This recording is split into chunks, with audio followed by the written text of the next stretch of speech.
المرسلين وعلى آله وصحبه أجمعين. اللهم سبحانه وتجاوز عما تعلم إنك أنت العزيز الأكرم. رب اشرح لي صدري ويسر لي أمري واحلل عقدة من لساني يفقهوا قولي. وبعد.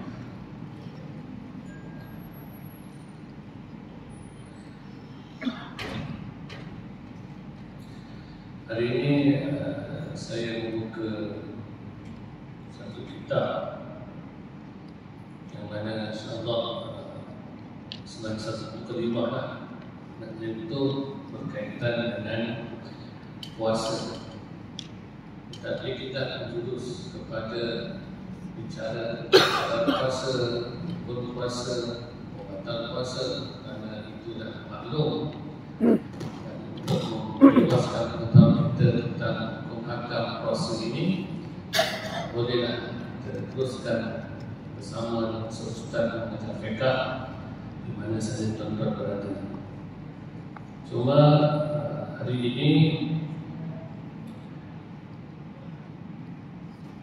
saya nak contoh tentang fawaid siyam, yakni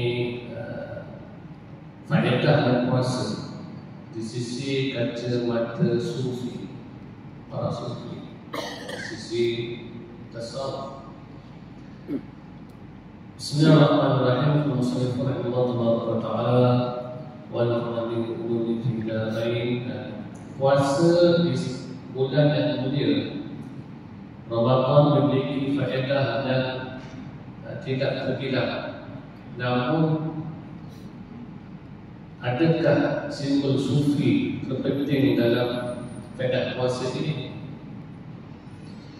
Puasa memutus sebab kehambaan. Apa menentukan diri kita ini sebagai hamba. Di antara hal yang sulit bagi nafsu adalah mencegahnya melakukan hal-hal yang biasa dilakukan. Biasa makan.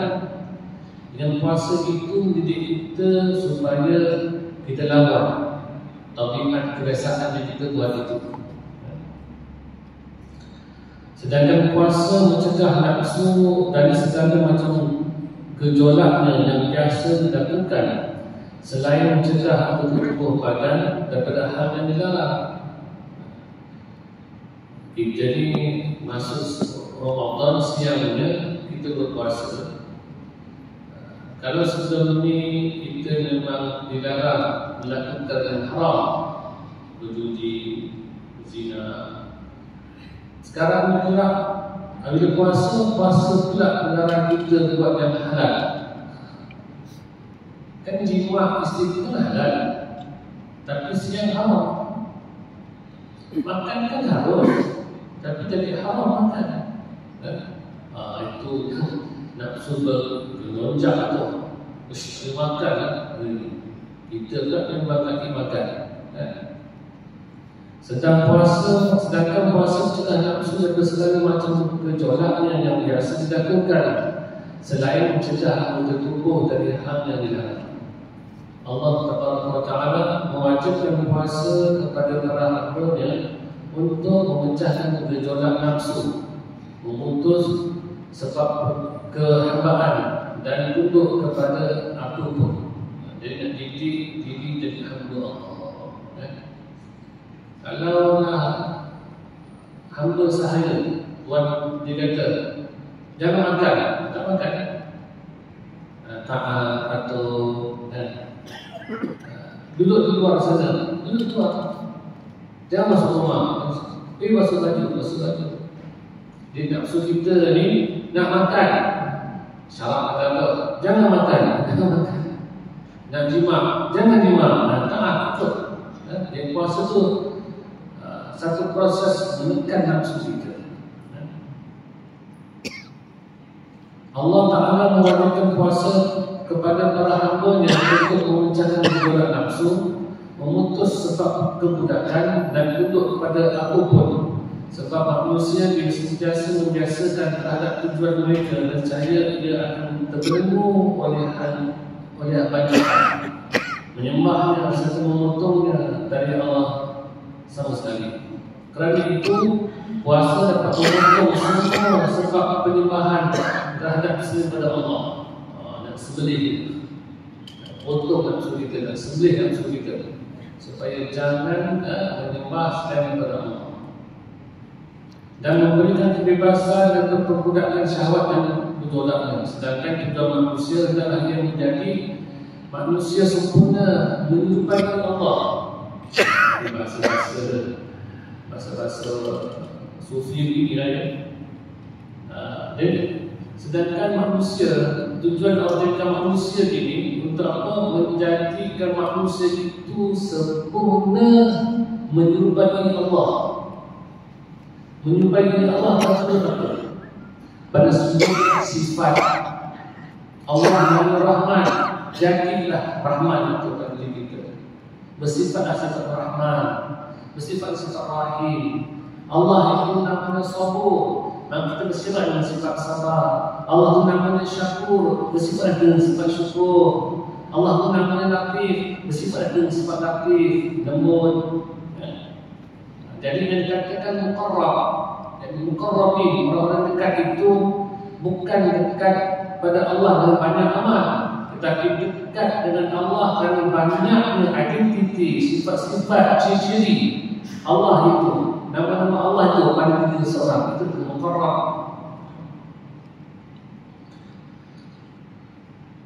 Dia boleh memiliki apapun, namun tidak memiliki apapun. Dia boleh memiliki apapun, namun tidak memiliki apapun. Sebab manusia memiliki sesuatu, bukan dimiliki oleh sesuatu.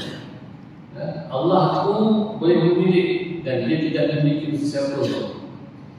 Ada manusia, dia dimiliki, dia dimiliki, bukan dia pemilik. Khalifah Allah Ta'ala dan terjadi ini manusia. Jadi dalam puasa ini nak mendidik seseorang insan, seseorang manusia itu supaya lebih banyak lagi memperolehi sifat-sifat Allah. Sifat Allah Rahman Rahim. Ketika luar dari Ramadan, kita pun boleh sifat Rahman Rahim. Ketika di luar Ramadan, kita boleh sifat sabur, sabar, syakur, syukur, latif, lembut.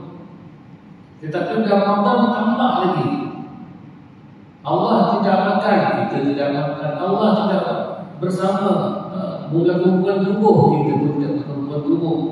Jadi dalam puasa lebih mendekatkan lagi kita kepada sifat-sifat Nabi kita, sifat-sifat Allah Ta'ala itu.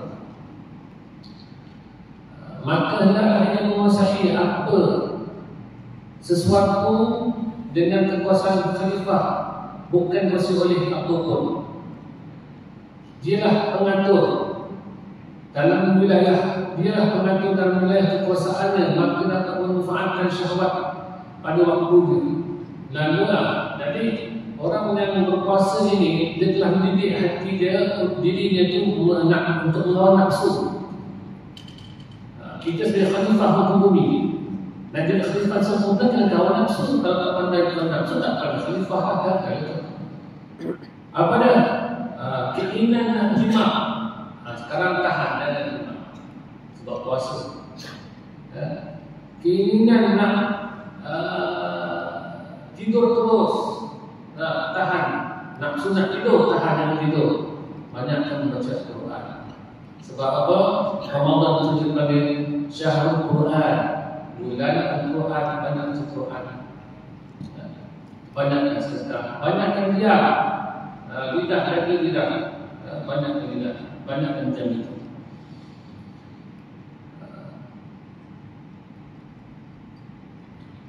Sedangkan jika manusia tetapkan keinginan yang maka ia telah membalikkan ketentuan, dia menyalahi kehendak Allah Ta'ala.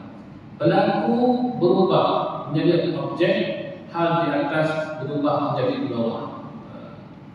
Bermakna kalau kita tidak usaha melawan nafsu, maka nafsu duduk di atas, kita duduk di bawah. Kita yang dikawal oleh nafsu. Takkan khalifah itu pula, katanya khalifah untuk bumi, tapi dia tak dikawal. Kata khalifah. Khalifah itu dia yang mengawal, dia yang mengatur, dia yang memerintah. Itu bagi khalifah. Kita kadang-kadang ada rencana nak kata kita supaya faham ke bumi ini, kita buat amal sebentar. Tapi ada orang ingkar nasihat kita, kita pun melenting. Kita tak mampu lagi kita jadi sepatu sepanjang melenting. Dengan anak kecil kita melenting, dengan orang perempuan kita melenting, dengan orang jahil bodoh kita melenting juga. Tak bijak orang itu. Sebagaimana firman Allah Ta'ala, dia jadi Nabi Abu Musa, menuju Nabi Abu Musa AS. Yang ayat menyebut, Qala aghayrallahi abghikum ilaha wa huwa faddalakum 'alal 'alamin. Pantaslah aku mencari Tuhan untukmu. Adakah pantas, adakah patut aku mencari Tuhan? Aku mencari Tuhan untukmu selain Allah. Padahal Dia yang tidak memberikan kamu atas segala umat pada masa itu. Hawa nafsu adalah Tuhan yang disembah. Hawa nafsu adalah Tuhan yang disembah. Menyembah ke nafsu banyak hal dan banyak makhluk. Maka puasa memotong segala sebab perumahan selain pada Allah Ta'ala. Hari kita puasa, kita kan selama ni sembah nafsu, nafsu makan. Kita ni dah sakit, tapi makan macam mana?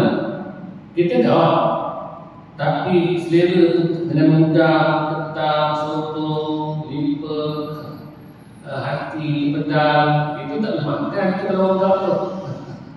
Orang dalaman tu yang menyebab kepada tingginya urin dalam kita tu, menyebabkan urin asid tu tinggi. Boleh tak? Antara makanan organ, makanan lauk. Duduk saja balik kampung kan, sambil kereta kat kena dah ngantuk, sambil tunggunya kacau. Habis paket, habis 2 paket kan. Dalam beg itu bukan atas beg tapi yang dibuat. Bakal pada sakit buka. Itu nanti bangunnya dalam itu. Jadi puasa ini nak potong. Nak sembelih tu, nak sembelih, nak potong nafsu kita tu yang selama ini disembah. Keinginan nak makan, sekarang kita akan makan. Keinginan nak minum, gula kita kalau semua orang tak ada gula tak macam nak hidup nak rasa. Kita kan biasa jangan main kosong, main kosong. Saya pagi-pagi pun bangun aku pun air suam. Air suam lah biasa saya. Ada dah biasakan kurangkan garam, ada makanan garam cukup sedikit. Masihnya. Kalau tinggalkan gula putih, kalau ada makanan ombak baju air, kita minum sedikit. Manisnya. Kita punya lidah kita dah mula sensitif. Dengan racun-racun itu lah. Jadi dengan puasa itulah yang menyebabkan cara puasa itu merupakan cara untuk kita sembelih nafsu kita. Dan selama ini kita sembah. Cuba fikir daripada nafsu makan, asalnya kita mana bagus? Zaman fitnah kita ni, zaman akhir zaman ni, bagus untuk keluar ke rumah.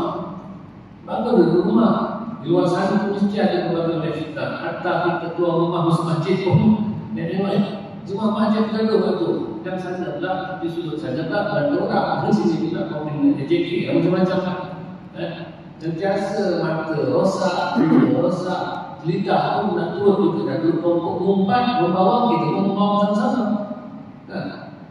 Bermakna duduk di rumah lebih baik zaman sunnah kita ini itu lebih baik daripada duduk di luar. Sekali-sekala nak aktiviti lagi yang pamit menunjuki dia keperluan cari bangun rapor tak masalah. Tetapi tidak perlu santai membuat orang semua itu nanti akan membawa kepada keterlacakan lidah kita dalam berkata-kata. Maka di rumah itu tidak betul. Tetapi memandangkan keinginan nafsu nak makan itu kuat. Mula-mula makan juga pernah ada dalam peta ais di almari. Bila dah habis keluar muka. Keluar. Mula pada nafsu nak makan. Lepas tu keluar. Kalau dah keluar macam-macam dah nak nanti. Kita dah kata aku ada kancing pun cukup dah di masjid, kuliah dan sebagainya sebelum Jumaat. Dia pergi menampak kita ada kereta produk luar, contohnya pula kereta yang aktiva ni. Teringin pula nak buat kereta nak jadi itu lah. Nah, jalan-jalan kat mall kat tu, kata teman isteri. Isteri pergi kat ni cari barang masak, kita naik kat tangga atas, kita turun baju, kita turun baju, contohnya pula beli pula. Akhirnya kita tu layan Rasulullah, orang kita ni sentiasa sembah nafsu. Dia puasa itu dengan tahan diri untuk makan itu, berlapar itu, cara kita melembih nafsu kita itu. Maka puasa memotong segala sebab penyembahan selain kepada Allah. Allah memberitahu bahawa Ramadan dapat membantu untuk memotong segala sebab tersebut apabila kaum muslimin berpuasa sebagaimana diperintahkan. Ini seperti terdapat dalam sebuah khabar apabila Ramadan dapat menyelamatkan seseorang, maka sunnah semuanya dapat menyelamatkannya. Kalau Ramadan itu dapat menyelamatkan diri seseorang dengan amal ibadah, ketakwaan, maka sunnah Nabi sudah puasa itu sendiri dapat menyelamatkannya. Di mana kalau sebuah Ramadan itu dari sisi amalan, mana Nabi, amalan Nabi juga sunnah Nabi juga dan menyelamatkan seseorang. Diriwayatkan oleh Imam Al-Baihaqi, sesiapa yang mahu menambah secara sukarela demi mendekatkan diri kepada Allah, maka semakin bertambah kebebasannya selama tidak membahayakan diri. Kedua, puasa dapat memberikan kebebasan yang sempurna. Ketahuilah bahawa puasa itu usaha untuk menyandang sifat ketuhanan sesuai dengan kemampuan manusia untuk menyandang sifat ketuhanan, sifat rahman, sifat rahim, tak makan, tak minum, tak jima, tak tidur. Melalui cara mengendalikan keinginan nafsu akan tidak merasa berhajat kepada nafsu itu sendiri. Dan kita kena lawan nafsu kita. Jangan rasa kita berhajat dengan dia. Jangan. Sebagaimana terdapat dalam hadis Nabi, tidak akan termasuk kaya dengan banyaknya harta. Jadi orang yang banyak harta itu tidak ada orang kaya. Namun kaya yang sesungguhnya kaya hati dengan sifat qanaah, sifat rasa memadai. Cuba lihat. Dan secara logik pun betul lah. Yang orang kaya ini dia tidak berhajat. Orang kaya tak menderita, tak mencari-cari, dia rasa dah cukup dah. Itu sebab orang kaya. Jadi orang yang qanaah memiliki hati. Sebab qanaah ni sifat hati, ibadat hati, amal hati. Kalaulah ada sifat qanaah sudah rasa cukup dan diri, maka tidak berhajat ke siapa pun. Maka itu sahaja orang kaya. Tetapi kalau yang dikatakan kaya harta itu, orang yang memang berharta makin kaya kan. Pangkat lagi. Kalau tak jadi menteri pun dah menteri nanti dan tidak urus sektor tertentu, masih nak lagi. Orang kaya pun nak lagi. Kadang-kadang pencen kan. Dengan cerita pencen, ada kawan ajak join bisnes dia. Bisnes lah. Dia letak sadar syarikat, sebagai syarikat. Dia ada sebuah syarikat, dia satu syarikat tu. Tak pun saja dia jadi syarikat. Dan nak semua senang lagi tu. Betul sahaja.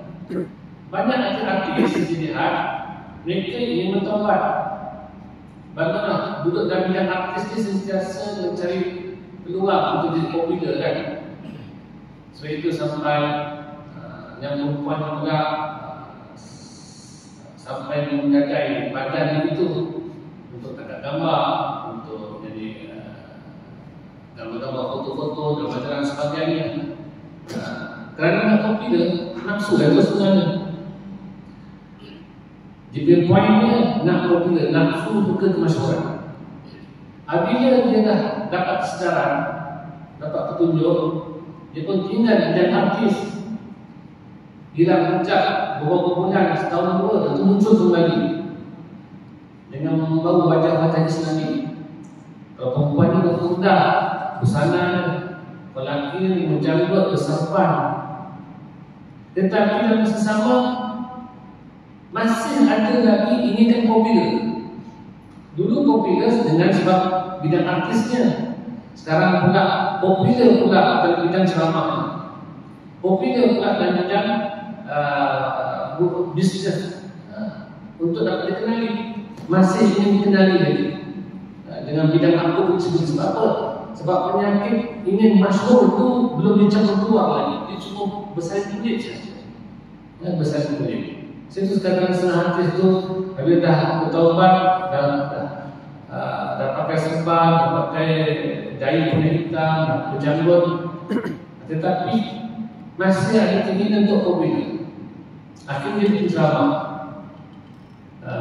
Dia pun baca TikTok sikit, Facebook sikit, dengan sama sikit, tanya sikit, betul nak ceramah. Itu nak dua seorang artis.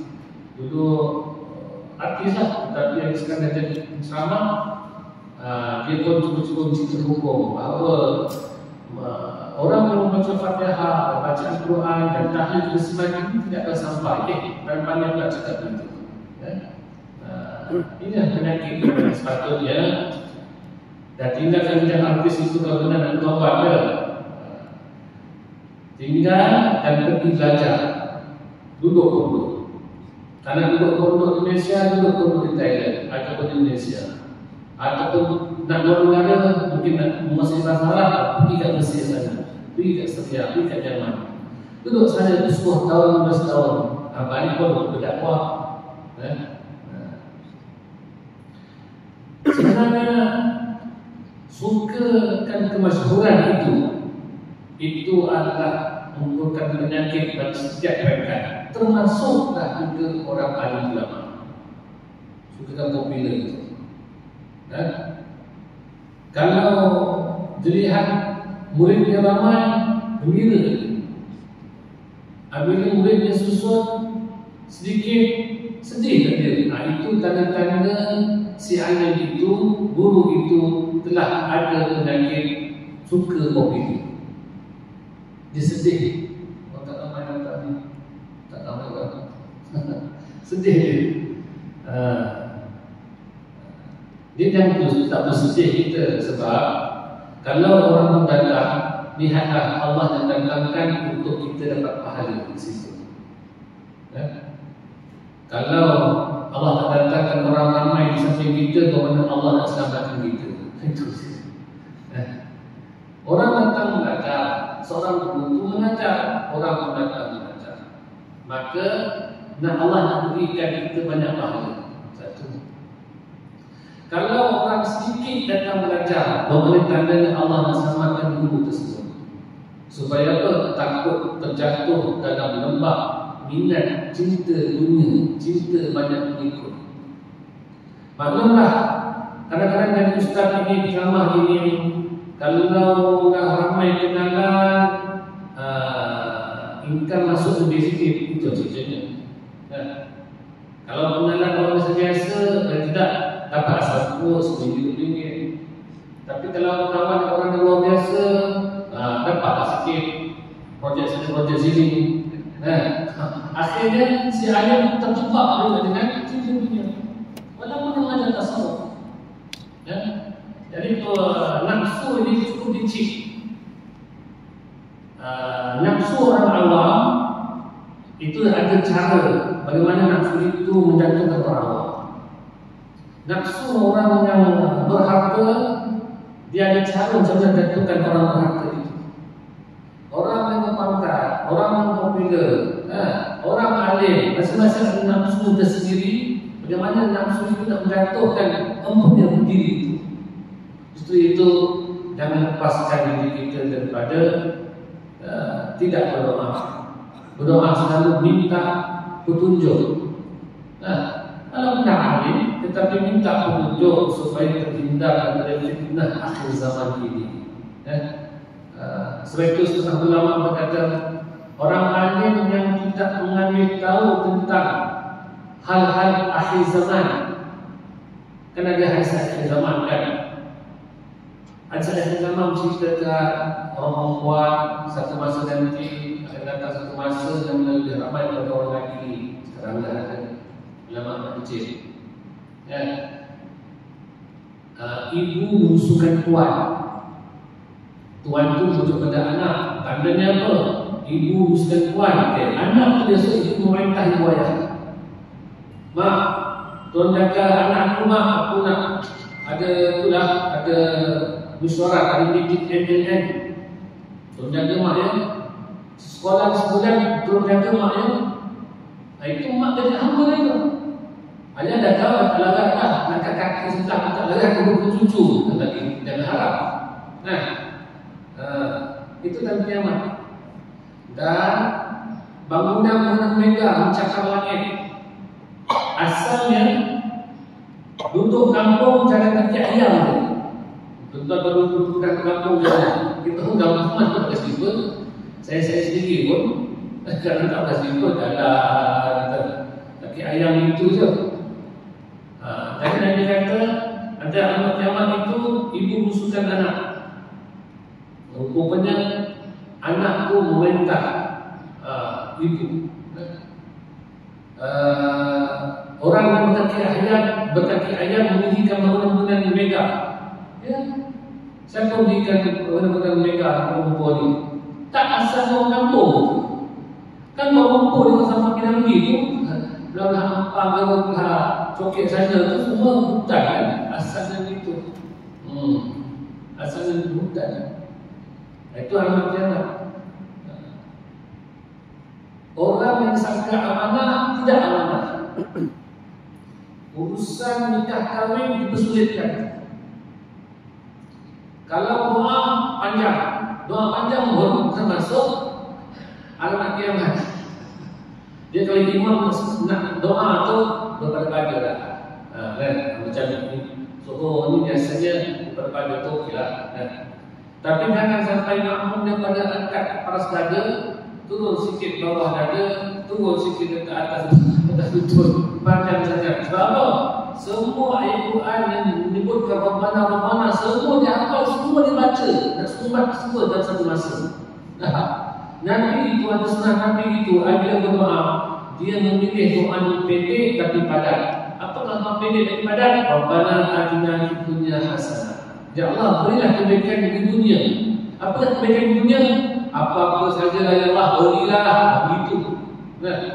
Dan hindarkan daripada keburukan akhirat. Apakah keburukan akhirat? Ya Allah, apa-apa yang buruk tu tolaklah. Gitu je. Wa'adzab benar. Dan selamat daripada neraka. Bermakna yang neraka sudah pasti kau tak masuk neraka masuk mana? Surga. Kau tak masuk neraka masuk mana? Masuk surga. Tak ada urai Allah yang kau masukkan aku ke neraka. Ya Allah, benar aku nak panas, aku dah kelejengking batak semua dari Allah. Aku takut nak kau ya Allah. Ini syaratan kepada Allah kan? Dan aku nak masuk surga ya Allah. Surga tingkat yang ketujuh ya Allah. Yang ada kemandani yang ada 30,000 satu bilik. Oh betul. Ini mensyaratkan Allah kan? Nak ajar Allah Ta'ala. Tak. Dia doa ni pendek tapi padat. Jadi banyakkan doa. Tetapi ini buat cerita tadi ya. Suami itu ada dua isteri. Dua isteri. Satu nama Hamidah, satu nama Hasanah. Jadi perempuan ni sifat cemburu tu memang tepat cemburu dalam perempuan kan. Perempuan memang hidup cemburu. Sebenarnya di rumah suami isteri. Dan isteri dua orang terbakar. Lepas rokok, Aikidah Sami'allahu liman hamidah. Nama-nama Hasanah Hamidah. Sempat lagi itu dulu dah berjalan. Masuk ke kedua pun Sami'allahu liman hamidah. Tapi suami ni dia punya politiknya bagus. Dia memang masuk ke politik. Dia politiknya dan doa nanti Rabbana atina fid dunya hasanah wa fil akhirati hasanah. Jadi nama hasanah tu dia sikit. Kena dia ni juga sebab maksud itu. Tak ada mudah jalan juga. Tapi masalahnya nak ambil ilmu pun takut. Takut ilmu ni nak cerita gitulah. Jadi kesimpulannya bicara kita pada hari ini bahawa puasa itu adalah untuk kita tundukkan nafsu, sembelih nafsu kita, mengalihkan kehambaan kita lebih lagi kepada Allah Ta'ala. Mungkin kita selama masuk dalam Ramadan tak puasa tu Isnin, tak puasa Khamis, tak puasa bulan cerah, tak puasa bulan gelap, tak puasa. Makan. Tiba masuk saja bulan Ramadan, sekarang tekan nafsu, tak makan harga. Cuba lihat, boleh tahan 12 jam tak serokok. Nampak? Power tak? Puasa tu orang tak serokok boleh tahan tu.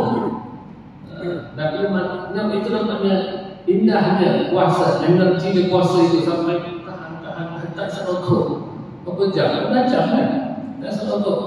Kata penamakan subuh penam 6, 7, 8, 9, 10, 11, 12 1, 2, 3, 4, 5, 6, 7 13 jam tak serokok. Bermakna tabiat ini diteruskan sampai Syawal memang boleh berhenti sebenarnya. Memang boleh berhenti sebab apa? Mesej kita masuk Ramadan tak boleh makan, tak boleh minum, tak boleh serokok. Mesej betul kan? Dia tak serokok kan? Dia boleh tahan. Jadi kalau masuk Syawal tu pula itu kau mesej kita. Tak apalah, boleh dah, bebas. Ada memang bebas. Betul. Tapi kalau setting contoh mesej kita tak serokok juga, dia kan serokok, malam serokok. Tetapi janganlah buat jamak pula. Sekali Isyak itu batal, jamak takhir. Siang akan Isyak, malam lah dijamakkan. Jadi insyaAllah pada yang datang saya akan buat sikit nota supaya kita pegang nota. Kita ingin terus menghalusi dan mendalami, mendetailkan tentang kita tentang hakikat puasa. Tentang puasa sampai makan semua tahu. Memasuk sesuatu dalam mulut, terbuka, mulut, hidung, telinga, depan dan belakang mulut kita. Maksud sesuatu batal, itu maklumlah. Niat puasa sebulan, niat puasa hari-hari, itu maklumlah tu. Tapi kita nak bagaimana hakikat puasa. Pada hari ini kita dapat pengetahuan kita bahawa puasa itu adalah satu proses untuk kita mengalihkan kehambaan kita lebih kuat lagi kepada Allah. Daripada nafsu, menyembah nafsu makan, nafsu jima, nafsu cakap, kepada nafsu kepada sifat-sifat Allah lebih akrab lagi. Wallahu a'lam. Nakifna walhamdulillah. Rabbana taqabbal minna innaka antas samiul alim wa tub 'alaina ya maulana innaka antat tawwabur rahim. Allahumma adil haqqan warzuqna ittiba'ahu wa al-batilana warzuqna ijtinabah. Allahumma na'udzu bika min ilmin la yanfa'u wa qawlin la yakhsha wa 'amalin la yanfa'u wa ra'in la yusma'. Allahumma faqihna fid-din wa 'allimna ta'wil برحمتك يا أرحم الراحمين. الحمد لله على السر